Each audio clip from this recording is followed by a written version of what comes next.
Good morning, good afternoon, good evening from whichever part of the world that you're watching. My name is Isaac Wabomba, and this is Africanization Data, where we keep you updated. And now today, I want us to watch this clip from Dr. Arikana Chihombori, who is a doctor, a medical doctor, and also an activist from the land of Zimbabwe. Why are we still going to the United Nations as Africans? That is a useless entity. It's not for us. The largest voting bloc in the United Nations are the African nations. We don't have a seat on the table. Why do we go there? We go to the United Nations to vote on their issues. They pay African countries, vote with us on this issue, vote with us on this issue. We have no business going to the United Nations, period. We need to tell Secretary Guterres, thank you very much, but we're no longer going to attend United Nations. It's not our entity until we have true representation there. Goodbye. The question is, why do we still go to the West? Why do we still go to the West? I think it's African who makes, we are the people who make ourselves appear desperate before the Western world. Because most people, when they are asked, you see, most during the interviews on social media, on media houses, when you ask students, you know, when you once you're done with your education, where do you want to go? And you will hear most of them, they will tell you, I want to go to America, I want to go to France, I want to go to Singapore, you know, those kind of states. But now it's a challenge. Why do you want to go to someone's land where somebody already did, he put a lot of sweat to ensure whatever the land is, whatever the land looks like today is because of the efforts they put. Why can't you transfer the same efforts in your own land? The question is, why do we still go to the West? And we have also recognized that Africa has enough, more than enough. You know, there's a book that was written by Muhammad Gaddafi. I think it's 1997, somewhere there, if I'm not wrong. I'll put it on the video, you will see it there. He was saying, or rather he was predicting that one day Africa will be powerful, and if we want this to come into reality, why are we going to the West? Let us stop this first and focus in our own, or rather on our own land. It is the same example I'll give you. It's like you don't like your house. You have a house, but you're like, you know, my house doesn't have TV. You know, my house doesn't have fridge. So let me go to my neighbor because he has fridge. He has a dispenser for drinking clean water. So how long are you going to keep on going to your neighbor? They will reach a point, they will start treating you in a manner suggesting that you are now too much. They will start treating you in a manner telling you, my friend, now you know, you guy, my guy, you need to move. You know, you need to upgrade yourself. You are being too much. Some actions are shown to you, and it's a matter of understanding the signs. So it is high time that not president, but the medical doctor is telling us, is urging us that we need to stop going to the United Nations and focus on our own land. Whatever we want to go and explore there, let's have it in our own land, so that we do not have those desperate moves whereby you are denied visas, you are denied passport, you are denied whatever the documentation or verification, or once you get there you are offered some good amount so that you leave that country at your own will. You go back to your own country, it appears like you don't belong somewhere, you don't belong to any country, you don't belong to anybody. That's being a desperate move. It's high time that now we need to make our own land great. On an interview, on a TV interview, this Dr. Arikana. It's true. Sure. With every engagement with the West. Right. For example, Zimbabwe and many other African countries, the remains of our ancestors who they murdered are still sitting in jars in their countries. Why are we going to engage them? Right. We want those remains returned with repercussions. Right. Until that's happened, everybody from your country out. If you were former Portuguese colony or Portuguese, get out of my country. I love it remember when there was this rift between President Mugabe and Prime Minister Tony Blair. And Blair was like, we're coming to take all the British out of Zimbabwe, we're airlifting them.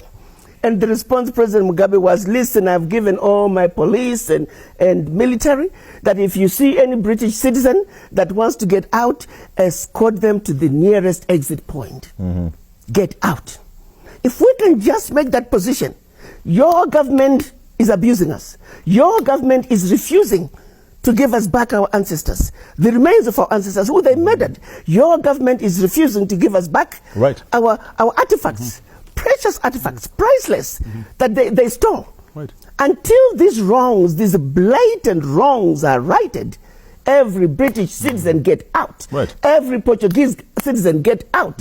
Every German citizen get out. Let's see how quickly things will change. They'll move from there. It is those citizens who are going to now go to their government and say, we didn't know you were doing that. Let me make this point clear. The citizens do not know of the crimes that are being committed by their governments.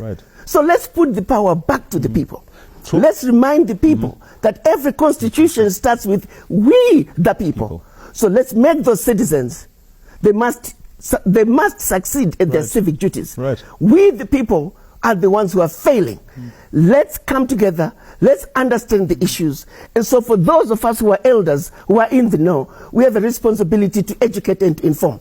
Once the citizens are empowered with knowledge and the understanding of what is really going on, I do know for a fact, the average citizen of the world wants a righteous world, a world that is free of hate, racism, bigotry. That's what the average citizen wants. There's no business that you're going there. Right now, there's nothing that is there that isn't in Africa. So all the kind of resources that we all desired, it's good. It's good. Most of us would like to make history, one time to tell your grandchildren that, at some point I was in America, I was in France, I was in, I almost said Djibouti. Djibouti is our land. I was in Canada. I was, this kind, we want to be seen that you're big. It's good. It's a good thing. You can always pay a visit. Just visit and come back and invest on your land. Ensure there's a circulation. The West do not have a business with us. It is ourselves that are forcing ourselves on them. They have no business. That's why most of the black people in these Western countries, they are treated the way they are treated. They are taken the way they are taken for. Because you have come to our land. You have come to our land, and there's nothing you can do. It's the same way you go to that rich man, that rich uncle of yours, and you have gone there to borrow, and you meet his children, then they start slapping you. There's nothing you can do. When they slap you, you just smile and you say, thank you. But deep down you are hurting. Deep down you are hurting. So why should you go for that desperate move when you can do the same good thing with the little that you have on your own place and be great? And in other words, we need to make our own policies that measure and favor the interest of an African child, the policies that facilitates the interests of a black child. Because most of us, we are trying everything possible to emulate the West. That's why you're seeing the world the way it's running today. The cultures that were in Africa, they are no longer the ones that are happening right now, or rather the ones that are taking place in Africa. Why? We are in a desperate move. We just want to copy. Ibrahim Traore has shown the way, and every African child needs to wake up and show love and show the interest of us growing together. I'm so thankful for a few more countries that are joining the movement. Though I saw the president of South Africa the other day was saying here, he was talking that Africa is no longer a place where we need to be seen like a charitable place. I hope he took serious for those statements, and he is going to implement them. And I'm so thankful for Gabon, the president of Ghana also, for the bold move. Namibia is there, Mali is there. Yeah, those are the kind of stories that we need to hear every day. Until now, you see, the West tried to tarnish this name of President Ibrahim. You see, on the northern part of Burkina Faso, they tried to invade and kill people there, so that it can be told to the world that President Ibrahim Traore is doing the bad things to his people. And at the same time, they are like, he is exploiting the gold that belongs to the people of Burkina Faso. So I'm wondering, what business that the West have with whether we are using our resources well or we are using them badly. How does it concern you? You are supposed to be minding your own business. They're supposed to be minding their own problem. Yeah. Why is it that they're minding our own problem as much as I'm saying people are losing jobs in France, because of this bold move by President Ibrahim Traore? See, more jobs have been lost, and it simply tells you that Africans, we have always been used in a bad way possible. Yes, we have been used in a bad way until I'm getting angry. We have been used like a mop for so long. It's high time now, Africa, wake up. Our artifacts were stolen, they were taken, and there's nothing that we could say. So it's high time. If they do not have a visa to come to our country, let them stay in their own place. Yes, the same way we would like them to restrict more visas so that we remain in our own country, we invest more in our country, and I believe one day Africa will be great, the same way Muammar Gaddafi said before he was killed. If that is the kind of democracy that the Western world is talking about, then let it be.